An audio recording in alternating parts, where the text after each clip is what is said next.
അധ്യായം 13. കർത്താവ് മോശയോടും അഹ്റോനോടും അരുളിച്ചെയ്തു. ഒരാളുടെ ശരീരത്തിൽ തടിപ്പോ പരുവോ പാണ്ടോ ഉണ്ടാവുകയും അത് കുഷ്ഠമായി തോന്നുകയും ചെയ്താൽ പുരോഹിതനായ അഹ്റോന്റെയോ അവന്റെ പുത്രന്മാരായ പുരോഹിതന്മാരിൽ ഒരുവന്റെയോ അടുക്കൽ അവനെ കൊണ്ടുപോകണം. പുരോഹിതൻ രോഗബാധിതമായ ശരീരഭാഗം പരിശോധിക്കണം. അവിടെയുള്ള രോമം വെളുത്തതും അവിടം ചുറ്റുമുള്ള ഭാഗത്തേക്കാൾ കുഴിഞ്ഞതുമാണെങ്കിൽ അത് കുഷ്ഠമാണ്. പരിശോധനയ്ക്ക് ശേഷം അവൻ അശുദ്ധനാണെന്ന് പുരോഹിതൻ പ്രഖ്യാപിക്കണം. എന്നാൽ ശരീരത്തിലെ പാണ്ട് വെളുത്തതെങ്കിലും ചുറ്റുമുള്ള ത്വക്കിനേക്കാൾ കുഴിഞ്ഞതോ അതിലുള്ള രോമം വെളുത്തതോ അല്ലെങ്കിൽ അവനെ 7 ദിവസത്തേക്ക് പരീക്ഷണാർത്ഥം മാറ്റി താമസിപ്പിക്കണം.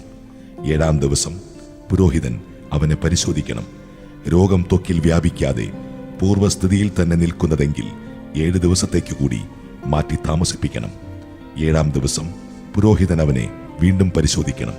പാണ്ട് മങ്ങിയും ത്വക്കിൽ വ്യാപിക്കാതെയും കണ്ടാൽ അവൻ ശുദ്ധിയുള്ളവനെന്ന് പ്രഖ്യാപിക്കണം. അത് വെറുമൊരു പരുവാണ്. അവൻ തന്റെ വസ്ത്രങ്ങൾ കഴുകണം, അപ്പോൾ ശുദ്ധിയുള്ളവനാകും. പുരോഹിത സാക്ഷ്യത്തിന് ശേഷം പരുശരീരത്തിൽ വ്യാപിക്കുന്നെങ്കിൽ അവൻ പുരോഹിതന്റെ അടുക്കൽ വീണ്ടും പോകണം. പരിശോധനയിൽ പരുശരീരത്തിൽ വ്യാപിച്ചതായി കണ്ടാൽ അവൻ അശുദ്ധനെന്ന് പ്രഖ്യാപിക്കണം. അത് കുഷ്ഠമാണ്. കുഷ്ഠം ബാധിക്കുന്നവനെ പുരോഹിതന്റെ അടുക്കൽ കൊണ്ടുപോകണം. പുരോഹിതൻ അവനെ പരിശോധിക്കണം.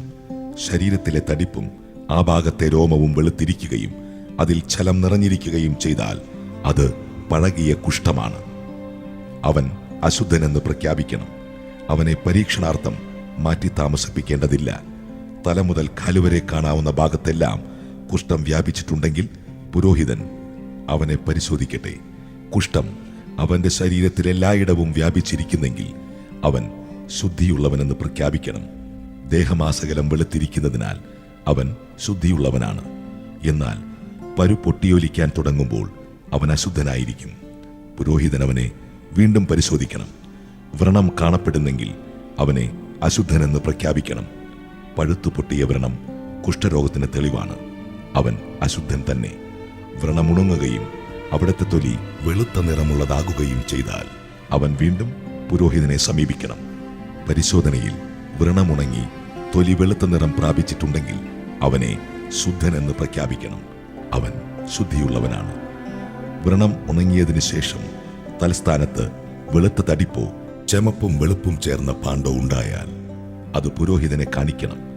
പരിശോധനയിൽ അവിടം ചുറ്റുമുള്ള ത്വക്കിനേക്കാൾ കുഴിഞ്ഞും ആ ഭാഗത്തെ രോമം വെളുത്തുമിരുന്നാൽ പുരോഹിതനവനെ അശുദ്ധനെന്ന് പ്രഖ്യാപിക്കണം. അത് ആ വ്രണത്തിൽ നിന്നുണ്ടായ കുഷ്ഠരോഗമാണ്. എന്നാൽ രോമം വെളുക്കുകയോ ആ ഭാഗം ചുറ്റുമുള്ള ത്വക്കിനേക്കാൾ കുഴിയുകയോ ചെയ്യാതെ നിറം മങ്ങിയിരുന്നാൽ അവനെ പരീക്ഷണാർത്ഥം 7 ദിവസത്തേക്ക് മാറ്റി താമസിപ്പിക്കണം. പാണ്ട് ശരീരത്തിൽ വ്യാപിച്ചിട്ടുണ്ടെങ്കിൽ പുരോഹിതൻ അവനെ അശുദ്ധനെന്ന് പ്രഖ്യാപിക്കണം. അവൻ രോഗബാധിതനാണ്. എന്നാൽ ശരീരത്തിൽ വ്യാപിക്കാതെ പൂർവ്വസ്ഥിതിയിൽ തുടരുന്നെങ്കിൽ അത് വ്രണത്തിന്റെ പാട് മാത്രമാണ്. പുരോഹിതൻ അവനെ ശുദ്ധനെന്ന് പ്രഖ്യാപിക്കണം. ശരീരത്തിൽ പൊള്ളലേൽക്കുകയും ആ ഭാഗത്തെ മാംസം വെളുത്തോ അരണ്ട് ചെമന്നോ ഇരിക്കുകയും ചെയ്താൽ പുരോഹിതൻ അത് പരിശോധിക്കണം.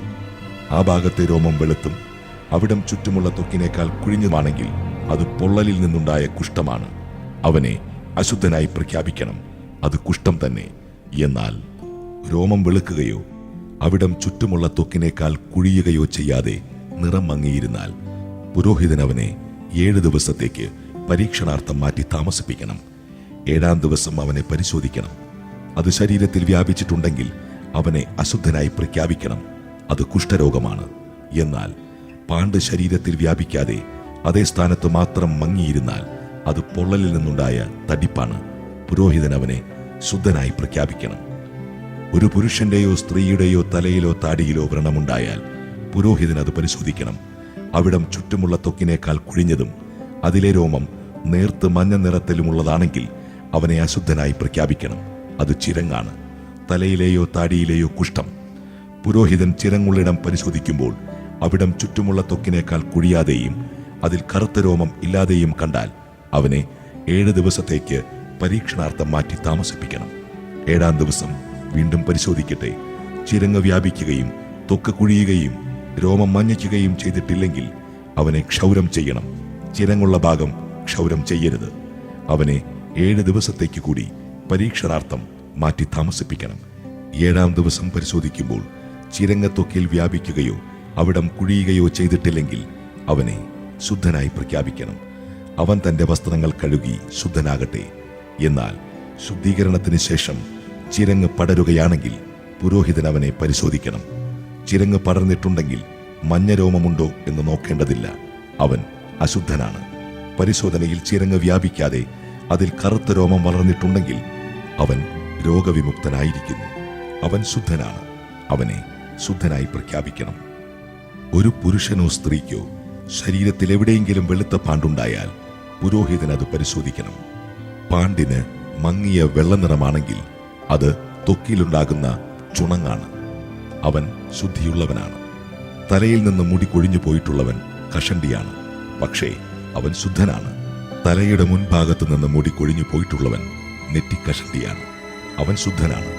എന്നാൽ തലയിൽ കഷണ്ടിയുള്ള ഭാഗത്ത് ചെമപ്പ് കലർന്ന വെളുത്ത പാണ്ടുണ്ടെങ്കിൽ അത് കഷണ്ടി തലയിലുണ്ടാകുന്ന കുഷ്ഠമാണ്. പുരോഹിതൻ അവനെ പരിശോധിക്കണം. തടിപ്പ് ശരീരത്തിൽ കാണുന്നത് പോലെ ചെമപ്പ് കലർന്ന വെള്ള നിറമുള്ളതാണെങ്കിൽ അവൻ കുഷ്ഠരോഗിയും അശുദ്ധനുമാണ്, അവനെ അശുദ്ധനെന്നും പ്രഖ്യാപിക്കണം.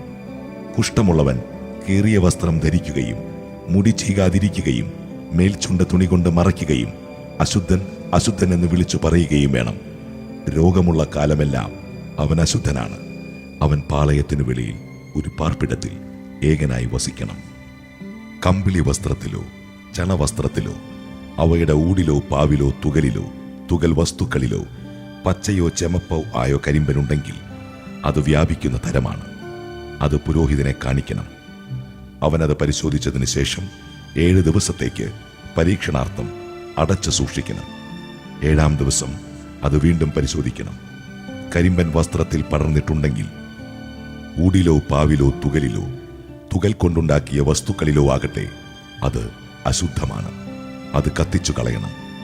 അത് കമ്പിളിയുടെയോ ചണത്തിന്റെയോ ഊടിലോ പാവിലോ തുകൽ കൊണ്ടുണ്ടാക്കിയ ഏതെങ്കിലും വസ്തുവിലോ ആകട്ടെ അത് പടരുന്ന കരിമ്പനാണ്, അത് അഗ്നിയിൽ ദഹിപ്പിക്കണം. പുരോഹിതൻ പരിശോധിക്കുമ്പോൾ വസ്ത്രത്തിന്റെ ഊടിലോ പാവിലോ തുകൽ കൊണ്ടുണ്ടാക്കിയവയിലോ കരിമ്പൻ വ്യാപിച്ചിട്ടില്ലെങ്കിൽ അത് കഴുകിയെടുക്കാൻ കൽപ്പിക്കണം. അത് പരീക്ഷണാർത്ഥം 7 ദിവസത്തേക്ക് അടച്ചു സൂക്ഷിക്കണം. കഴുകിയതിനു ശേഷം പുരോഹിതൻ അത് പരിശോധിക്കണം. പാട് കണ്ടിടത്ത് നിറഭേദം സംഭവിച്ചിട്ടില്ലെങ്കിൽ, കരിമ്പൻ വ്യാപിച്ചിട്ടില്ലെങ്കിൽ പോലും അത് അശുദ്ധമാണ്. കരിമ്പൻ വസ്ത്രത്തിന്റെ അകത്തോ പുറത്തോ ആകട്ടെ അത് അഗ്നിയിൽ ദഹിപ്പിക്കണം. എന്നാൽ കഴുകിയതിനു ശേഷമുള്ള പരിശോധനയിൽ നിറം മങ്ങിയിരിക്കുന്നതായി കണ്ടാൽ തുകലിന്റെയോ വസ്ത്രത്തിന്റെ ഊടിന്റെയോ പാവിന്റെയോ പ്രസ്തുത ഭാഗം കീറിക്കളയണം. വസ്ത്രത്തിന്റെ ഊടിലോ പാവിലോ തുകൽ വസ്തുക്കളിലോ അത് പിന്നെയും കാണുന്നെങ്കിൽ പാട് പടരുകയാണ്, ആ വസ്തു ദഹിപ്പിച്ചു കളയണം. എന്നാൽ കഴുകിയതിനു ശേഷം വസ്ത്രത്തിന്റെ ഊടിൽ നിന്നോ പാവിൽ നിന്നോ തുകൽ കൊണ്ടുണ്ടാക്കിയ വസ്തുവിൽ നിന്നോ അടയാളം അപ്രത്യക്ഷമാകുന്നെങ്കിൽ വീണ്ടും കഴുകണം, അപ്പോൾ അത് ശുദ്ധമാകും. ഇതാണ് കമ്പിളി വസ്ത്രത്തിന്റെയോ ചണവസ്ത്രത്തിന്റെയോ ഊടിലോ പാവിലോ തുകൽ വസ്തുക്കളിലോ കരിമ്പനുണ്ടായാൽ അത് ശുദ്ധമോ അശുദ്ധമോ എന്ന് നിർണയിക്കുന്നതിനുള്ള നിയമം.